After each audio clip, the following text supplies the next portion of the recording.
Now, let's move to our next speaker, Dr. Fatimah Kayat from University Malaysia Kelantan.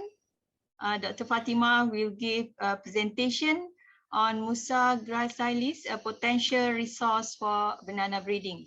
Okay, Dr. Fatimah, please welcome.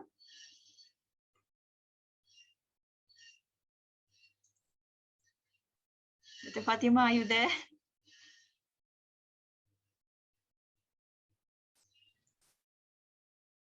Dr. Fatimah start sharing the screen. Okay.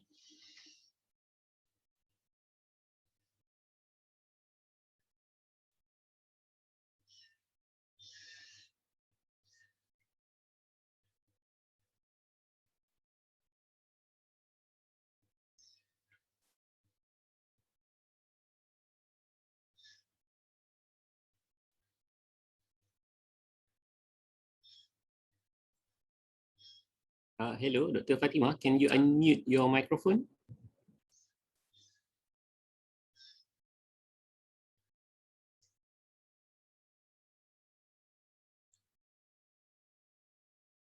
Do you have problem, Dr. Fatimah? Okay. Okay. All right. All right. Okay, thank you. Okay, sorry for the glitch. I hope I can share the screen. Okay. So I just want to share my fundamental work. It's a very fundamental. It's on the potential of Musa gracilis. Okay. So as you know, economically, banana. We talk about banana importance and potential. So it is actually the fourth most important food crop in around the world. And in Malaysia, it's actually the third important food crop after durian and pineapple. Okay, sorry, Dr. Fatimah, for the interruption. Can you just put in slideshow for your presentation? All right. Okay. Not yet? Boleh? Belum. All right. Not yet, not yet. Not yet. I don't know about the others, but I can see. Yeah, right now we are looking at the PowerPoint, Dr. Fatimah. But it's not in the full presentation mode yet. Not in the full presentation mode. Okay, is it okay? Maybe you could try to stop share the screen and try to share again. Okay.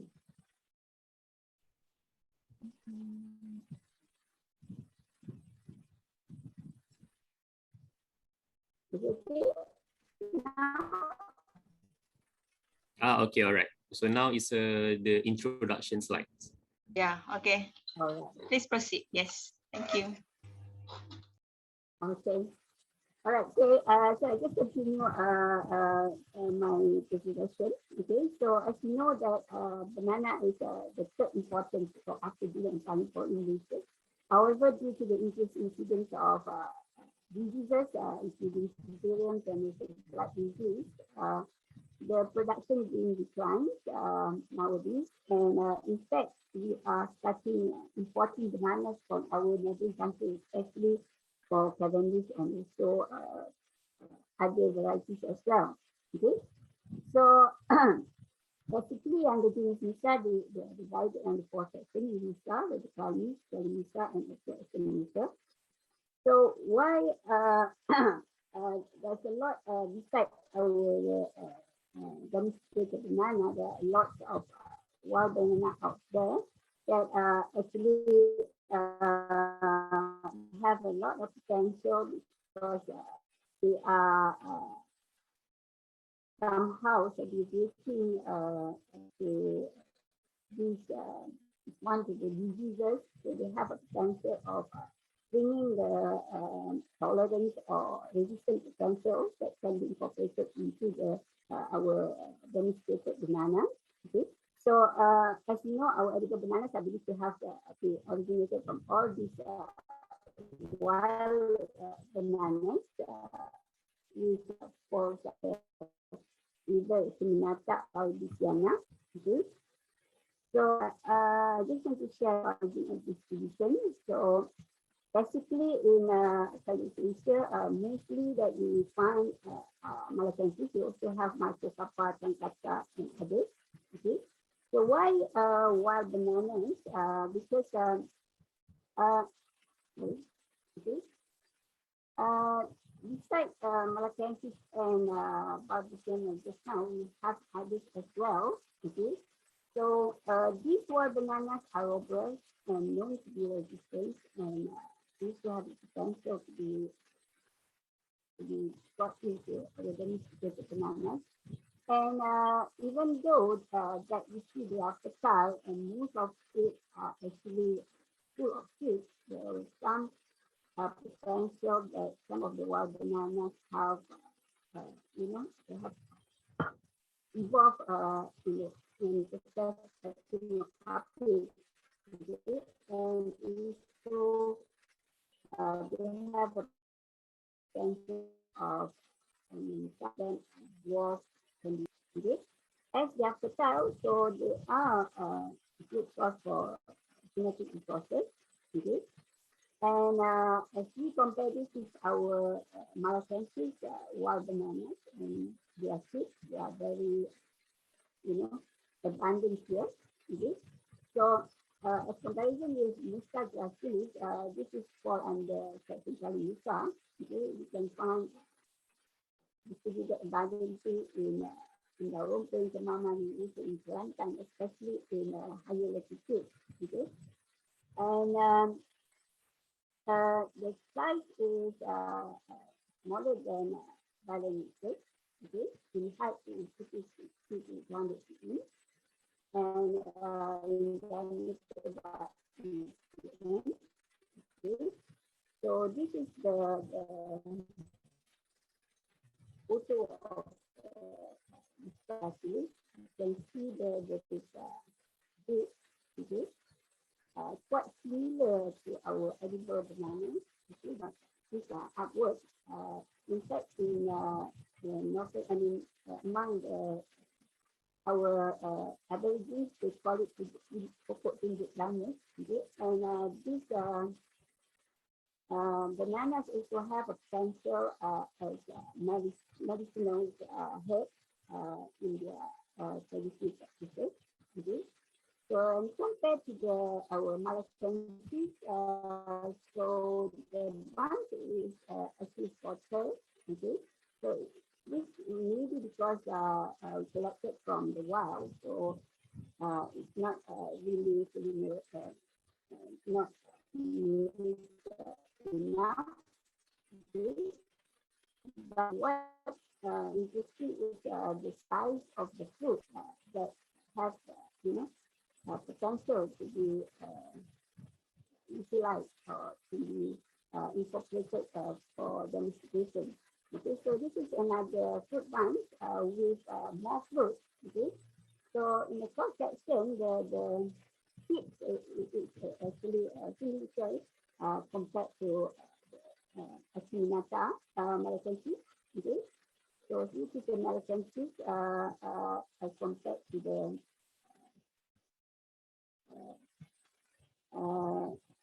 gracilis.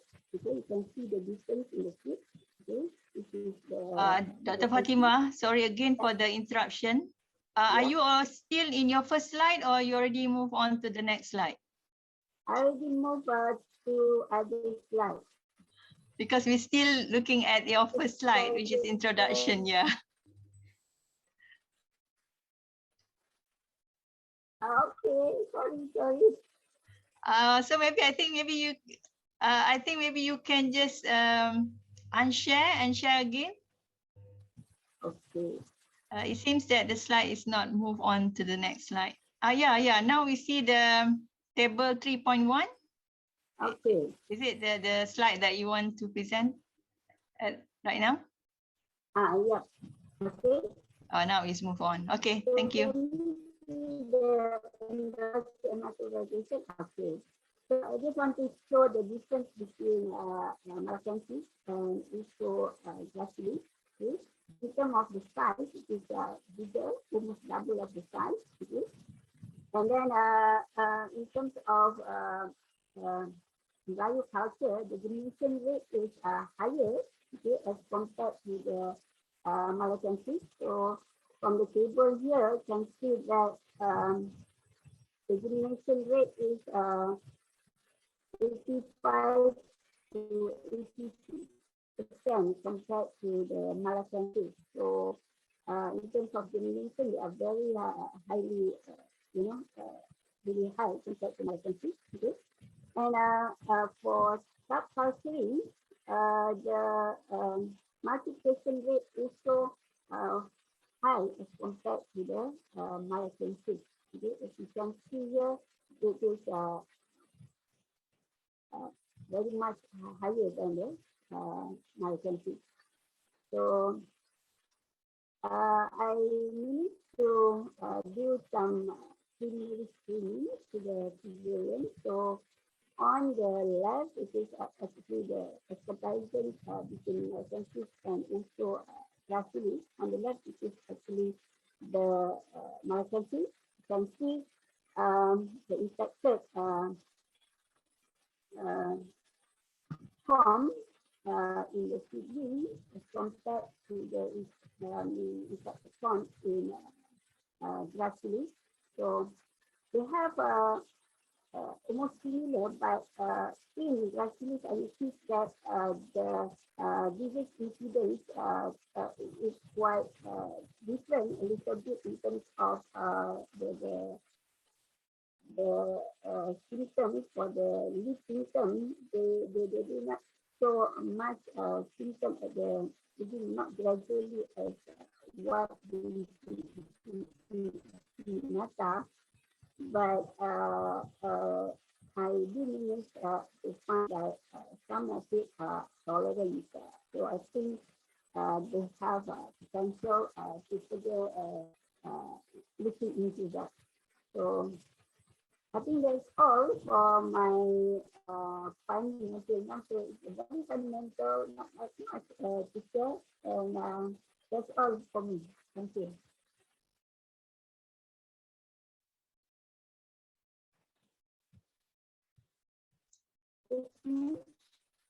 Okay, thank you, Dr. Fatimah. So any question from the audience?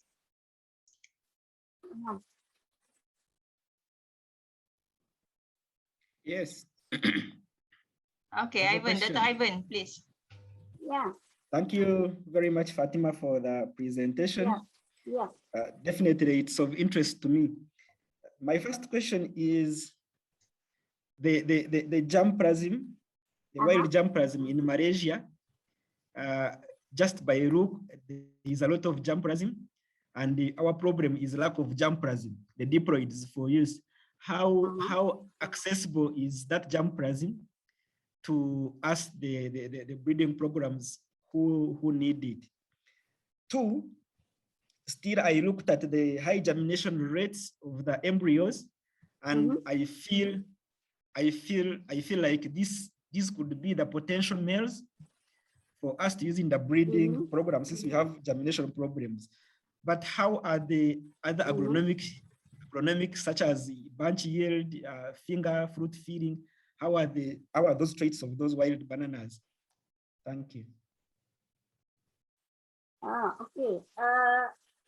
Well, it's interesting to further look into that. So what I need to do now is I need to bring the progenies to the field and do assessment on the yield and also other agronomic characteristics as well. Thank you for your suggestion, Ivan.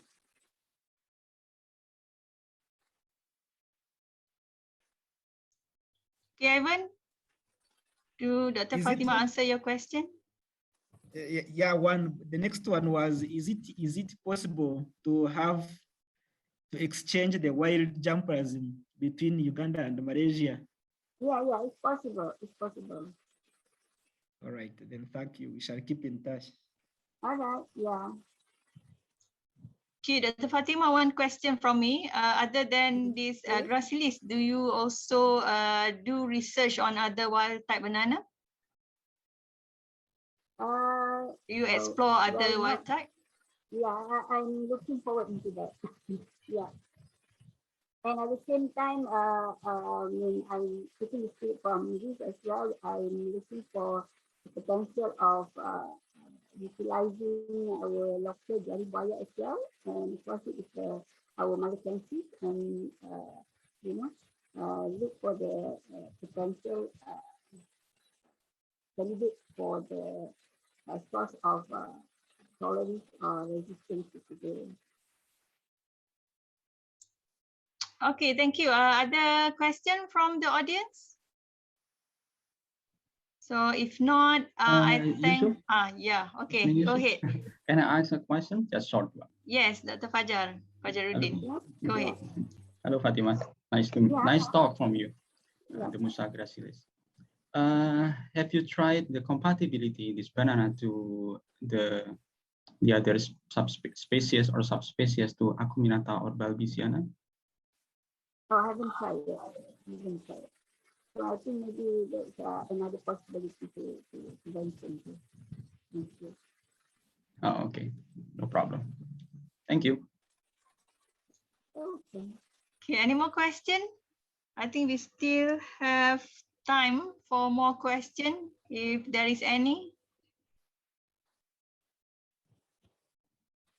No? Okay, no question. Okay, no further question from everyone. I thank Dr. Fatimah for very informative talk.